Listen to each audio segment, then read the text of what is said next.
What's going on, peeps? It's Wrath here, hanging out today, playing some Idle Heroes. I want to thank you guys so much for coming to hang out with me today. If you liked the video, don't forget, smash that thumbs up button to show your support. If you haven't already, don't forget to subscribe as well.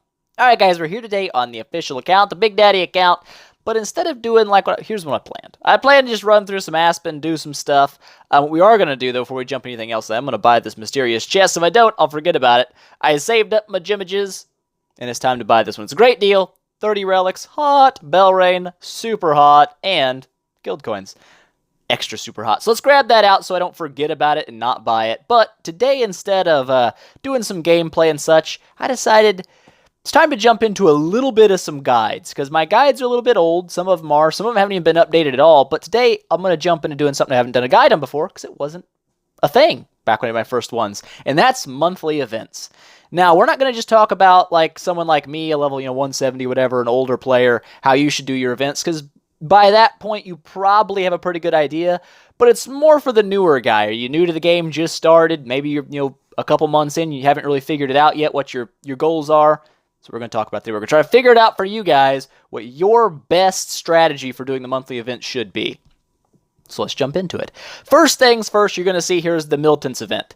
Now, as a any kind of veteran player's been playing for a while, this is a pretty easy one to complete. I mean, I'm a little low on my arena tickets right now, but that's not a big deal. I know I can always afford them and snag them out of here, and I guess I might as well go ahead and do that. But generally speaking, for a longer-term player, this is much easier to do. It's not something you really worry about, but for a new player, it can be kind of, like, holy crap, that's a lot. There's a lot of points to get. There's a lot of gems on the table. There's super chips. There's profit orbs. There's so much stuff to get. What should I do? Well, I'll let you know.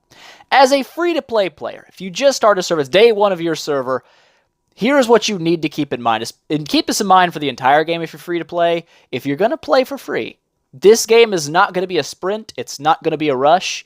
You are playing to maximize your time invested to return. That's what you're looking for. So in terms of the Miltons event, as you can read up here, when you fight in the Crystal Crown or the Trial of Champion, if you win, you get 2 points. If you lose, you only get 1. So obviously, to maximize your progress, you only want to attack people you're guaranteed to win. But remember, the monthly event is not going to end tomorrow. It's not just a one-day thing. It lasts for 30 days. So if you take that every single day, you get essentially three free arena battles. What I mean by that is, in your quests, every single day, when you go like, I haven't done any arena battles yet, I'll just go in here and fight one real fast. Snakers, I'm sorry about your luck. But as you can see, my first battle costs 0 tickets. Whoop, none. It's free. It's your first battle of the day. We'll just throw stuff in there, pop a monster in there, and poop on this guy's soul a little bit. And there we go. We've made progress. The bottom 3 people that you fight are always going to be the easiest, just heads up. They're like people that have been farmed down already. So they're the easier people to beat normally. When the events just reset, like this guy's pretty weak, we can take that guy down too. But my second battle also only costs 0 tickets. We'll go ahead and flatten him, like bam. And the third one you'll see when you go back in here, well, now it costs a ticket. Oh, okay, so we've gone up. Picasso, what's going on, Picasso? We're going to fight you. But we've lost 1 ticket at this point. We are at a -1 for the day. But as soon as you go in here to your daily quests, you're going to grab out 2 tickets. So essentially, it pays you back the one that you had to use to complete the quest and gives you another one. So essentially, every single day, you get 3 free arena battles just out the gate. Bam, no sweat. Because of that, over the course of 30 days, that's essentially 90 free battles that you get if you just take your time with it. Don't try to rush through it. Take your time. And that means over the course of a month, you get 180 free points in the Crystal Crown League that you don't have to spend any gems on whatsoever. They're absolutely free to do. This is going to net you almost all the way to the 200 point, the final prize for the Crystal Crown League. And at that point, you only have to buy 2 packs of the 10 tokens, which is like 240 gems. And over the course of all this, you're going to make 1,500 gems. Just straight up, plus super chips as well, which are kind of handy. They're not super great, but they do get you some gold and stuff for early game. That's really nice. But just remember, you're not trying to rush this. You just take your time with it. And you're going to get 180 free points guaranteed over the course of the month. So don't stress about the Crystal Crown League. Just take it every day. At the end of the month, if you're not quite done yet, just go ahead and buy a couple packs, finish it out. Not a big deal. You're good to go. Trial of the Champion is going to be the hard one, especially for newer players. It's not so hard if you've been, if you're established, you've been playing for a while. It's still pretty easy to get it done. But for a newer player, this is going to be harder to do because every single battle in the Trial of the Champion costs 3 arena tickets. It's not just a single one-chip buy-in, it's 3. So it's 3 times as expensive to complete as the Crystal Crown. The Crystal Crown requires 100 wins, or 100 total arena tickets, whereas Trial of the Champion is going to set you back 300. So it's a lot more expensive to do. However, the rewards do scale up. And this is why I would say take your time with it, and by the end of the month, as a free-to-play player, you're not going to have to use much to finish out Crystal Crown League. And in that last week when Trial of Champions up, if you've got a lot of chip save back, you didn't have to spend, you bought the 120 pack every day or whatnot, or through your tavern refreshes, you've gotten some arena tickets, which we'll talk about in a second. You can use whatever's left over to try to make your progress in Trial of the Champion. For this is a very new player. Someone doesn't have a lot of time in the game. The further you go on, the easier it's going to be to complete both of them, no sweat. But starting out, you're starting out from nothing. You've got absolutely nothing. You've got to make your way. Take your time. Take your time, get your Crystal Crown League done, and then start worrying about Trial of the Champion. Later down the road, as you can see, I've already finished Trial of the Champion. I haven't finished my Crystal Crown League yet. That's because my arena tickets, I prioritize Trial of the Champion first. It has the better rewards for me. There's more gems available. It gives me profit orbs, which are really high value. I get a free skin, which why not take a skin? And I get a free Elite 5-star hero. Might as well do it.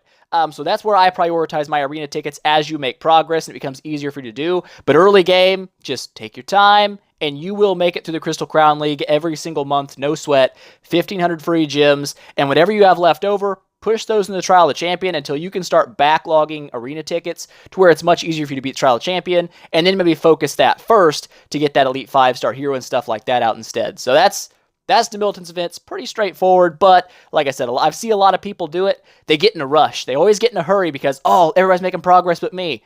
Don't be that guy. If you're free to play, you are running a marathon, you are not running a sprint, okay? Keep that in mind the entire game because it's gonna pay you back, trust me. All right, second up. Tavern Quests. Tavern Quest. My monthly events haven't been going long. There's 538 hours. I think they start like 600 and something. So they haven't been going on for a long time, but Tavern Quest. Tavern Quests are important. It's a very important thing to do. You get decent rewards, some heroic scrolls, some super chips, profit orbs are great. You actually end up with a total of 20 profit orbs for completing this, which is a lot. Profit orbs cost 500 gems apiece, so that's like 10,000 gems worth of rewards. Definitely worth doing your Tavern Quests as much as you possibly can. Now, here's the thing about the Tavern Quest. Boom. Do not just take anything that you can get. You can see I've got some 3 stars here. Don't just take anything that pops up. That's rule number 1. If you have 1-star, 2-star missions, do not take them. Like, for example, boop, let's go ahead and drop a couple of these. The only thing I would keep out of those 3 I just used would be this one. It's 4-star, it's for gems, it's great. However, there's different ways to do Tavern Quest depending on how you play the game. If you're a free-to-play player, that's why I left these 3 stars in here. That's generally what you're going to shoot for. You're going to re-roll your Tavern Quest. And by re-roll, I simply mean there's this refresh button down here. You click it. It refreshes anything that's not locked or completed.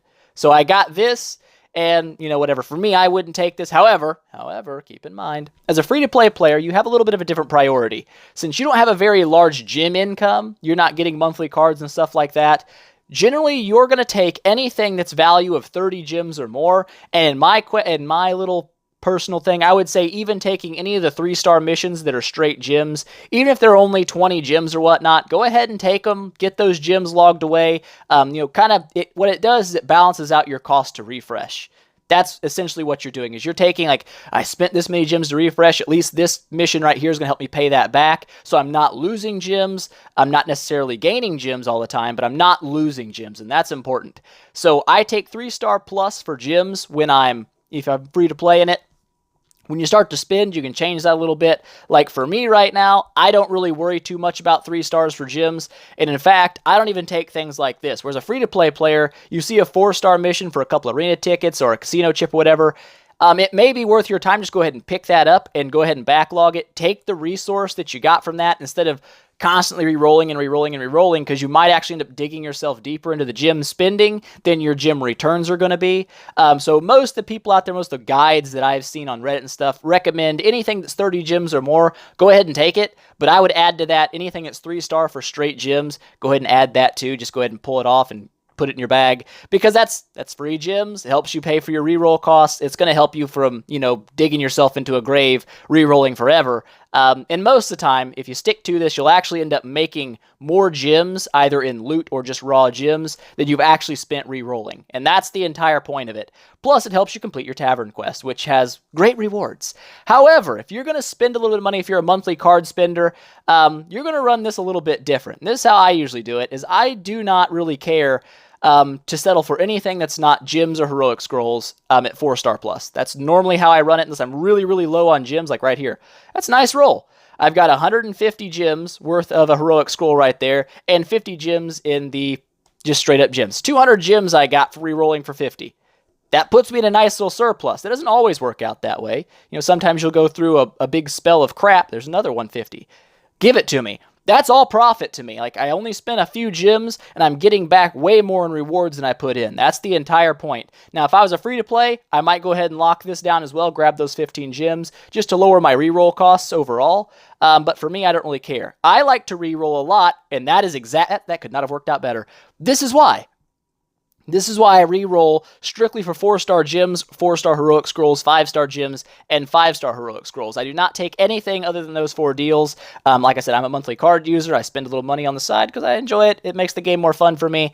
But the more you re-roll, the more odds you have to get those rare missions, the 6 and 7 stars. If you guys don't know, there's an info button that tells you how often things drop. A 6-star quest only drops 1% of the time. So 1 in every 100 re-rolls will be a 6-star quest. That's why I like to re-roll a lot. The more I re-roll, the more of these I'm going to find, especially when we look at 7-star quests, a 0.2% chance to spawn. So obviously, if you're just accepting anything that pops up for gems, like a free-to-play, and you're just taking that whatever 30 gem total it comes up, and you're just like, okay, I'm taking it, you're going to have a much harder time finding 7-star quests and 6-star quests, because you're not re-rolling as often as someone who's like, you know what, I don't care about that little crap. I'm going to re-roll through it because I don't necessarily care if I lose a little bit of gems.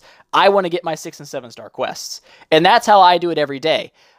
Every single day. That's what I do. Boop, we'll just go ahead and, I'll leave that there. But as you can see, I've got a little backlog of missions here. I've got 3 7-star quests saved back, and I've got some 6-star quests saved back. The reason I have those quests is because that's how I reroll my tavern every single day. I also get 8 tavern quests because I'm VIP 6, so I have a little bit more tavern quests to roll through as well, which does play a role in it.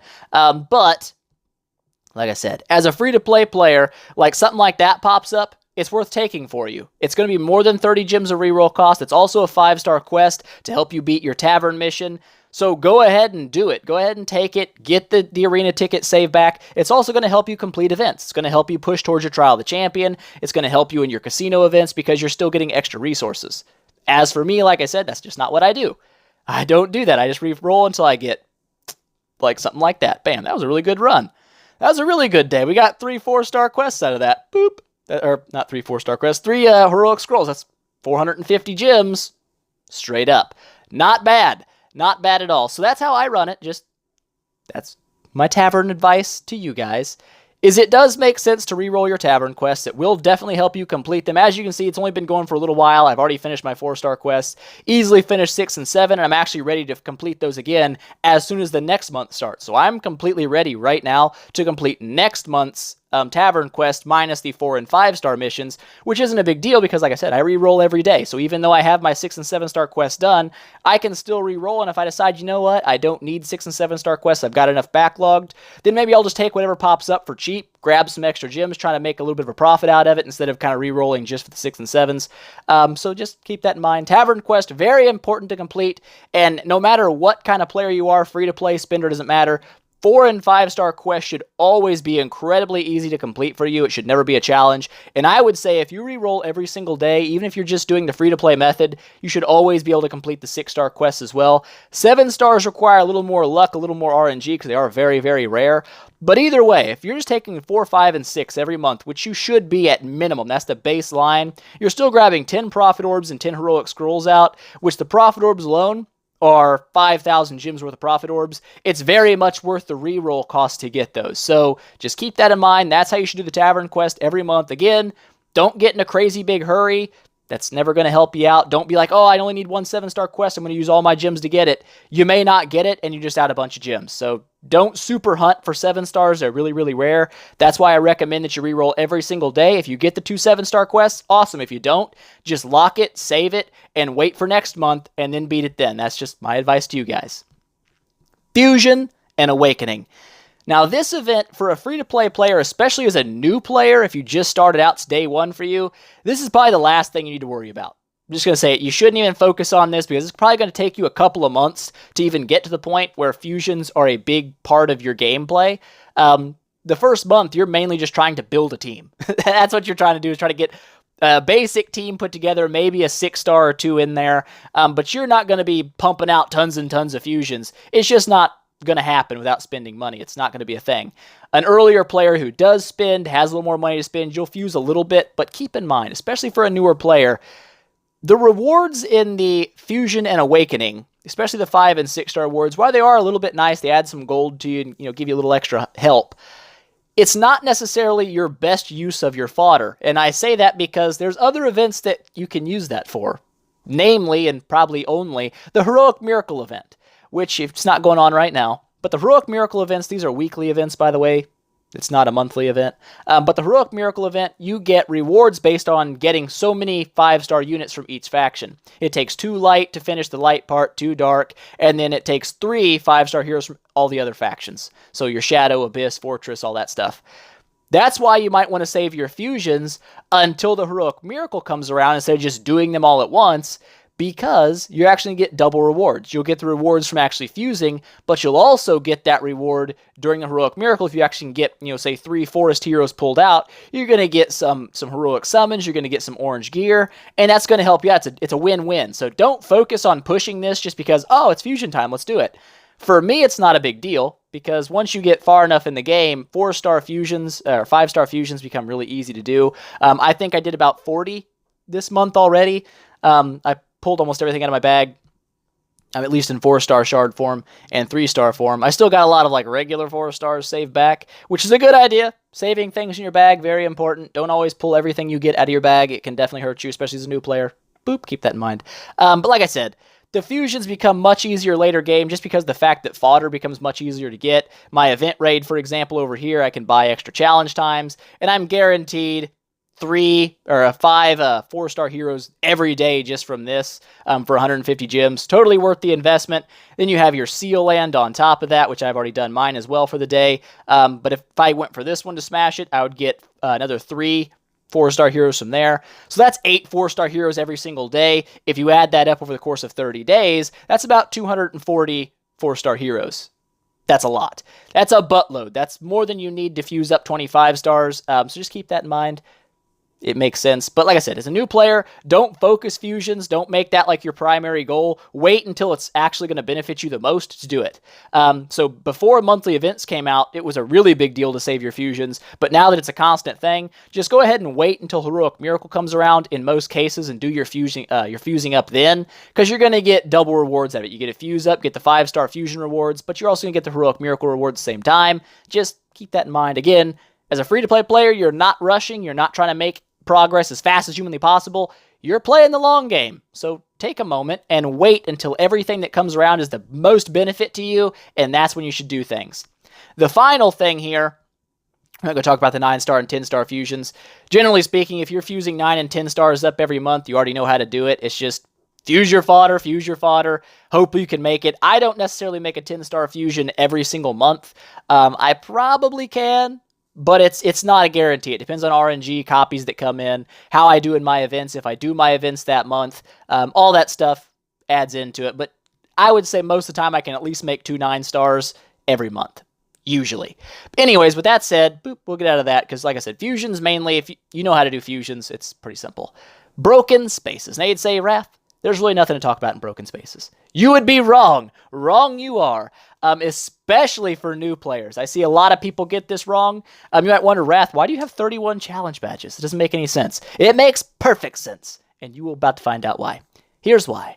As a new player, like say it's day 1, you've just loaded up the game for the first day on your new server, you're bright-eyed, you're bushy-tailed, you're ready to go. You start seeing these challenge badges drop, and you say, hey, what do I get for those? Well, I could fight this guy and get some gold and get some spirit. That's hot. I could fight this guy, get some dust. That's hot. I could fight this guy, get some monster materials. That's hot. Let's fight some people. Most people will fight the human Ghost United, the green one. It makes the most sense. It's the most rewarding, I would say, of all three of them. As you can see, I've done a little bit of fighting here just because for video's sake and just stuff like that, testing my team a little bit every now and again. But save them up. Why? Because here's the thing. A new player may start on a server on day one and use their challenge badges every single time he gets them. Like, okay, I got challenge badge today. Boom, jumping in, getting some gold, getting some spirit, making some progress. Well, if you do that all month long, at the end of the month, what if you have, say, this boss, or you probably have the first boss as a new player, down to like 3% HP and you can't kill it? You don't have the gems to spend to get it finished. You're like, oh, that sucks. Well, guess what?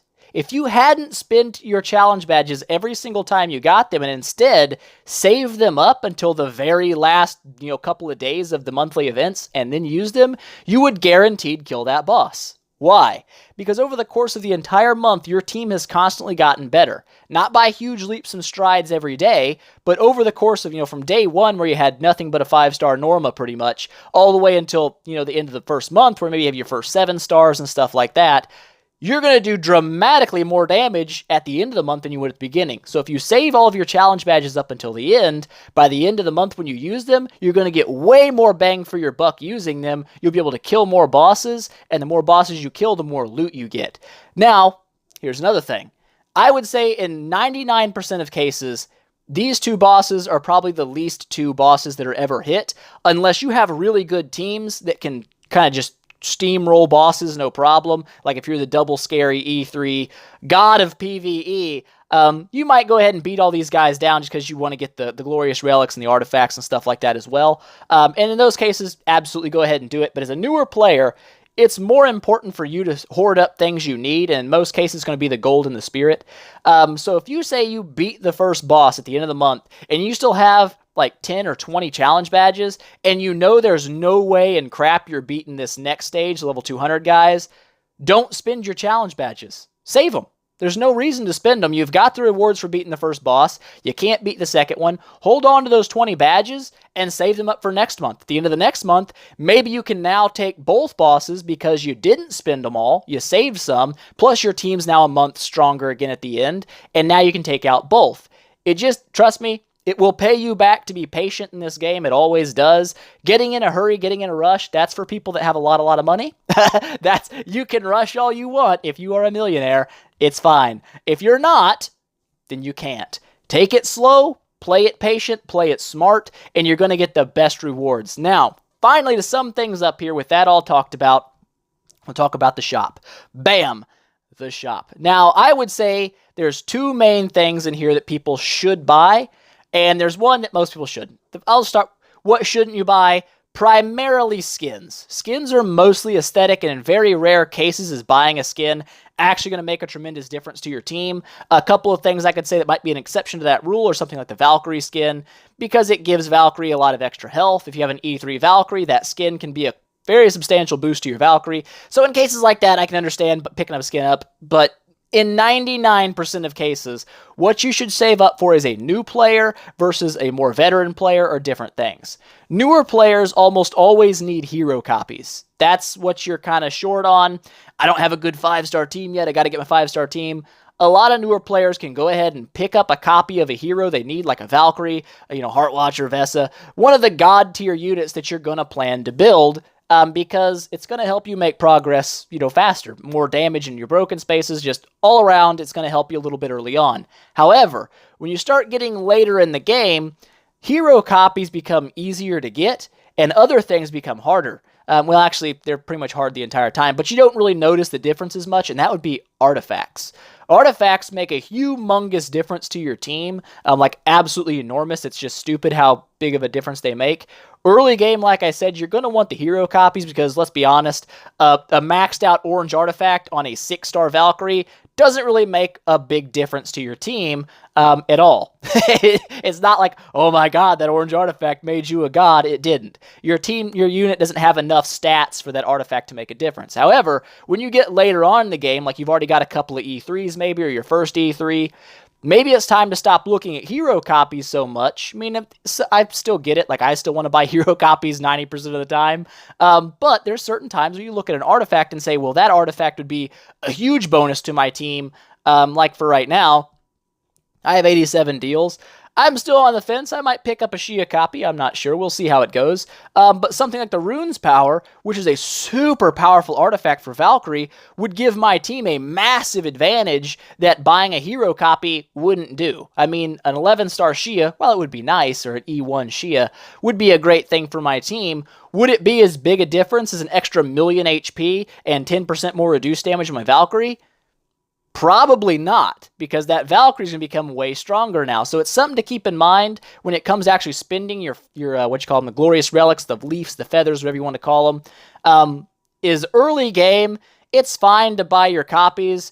And I would say even late game, if you're trying to build light and dark heroes, which, you know, a lot of people will because they're really cool and they're really strong, those are really hard to get, so they're more valuable, I would say, for your feather cost than just a regular faction unit. But like for me, I can do the Prophet Orb event pretty much every time it rolls around now. It's something I can do. So these hero copies generally will come in without me having to spend any feathers on them. I can just get them from the events, and that's handy. However, as a new player, you may not have that income of Prophet Orbs and such yet, and in that case, it may benefit you much more to go ahead and buy copies of heroes early to get a nice big base of a team built, a good solid progress start. And then, like I said, once you get your first E3, your first couple of E3s, swap over and really start debating picking up the artifacts that are going to boost your team, more so than just picking up another hero copy.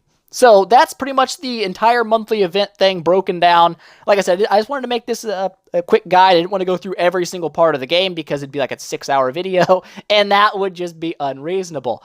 But I hope you guys learned something about the monthly events. If you did, don't forget, smash that thumbs up button and show your support. If you haven't already, don't forget to subscribe as well, and tell your friends about it because that definitely helps me out a lot. And I will see you guys in the next one.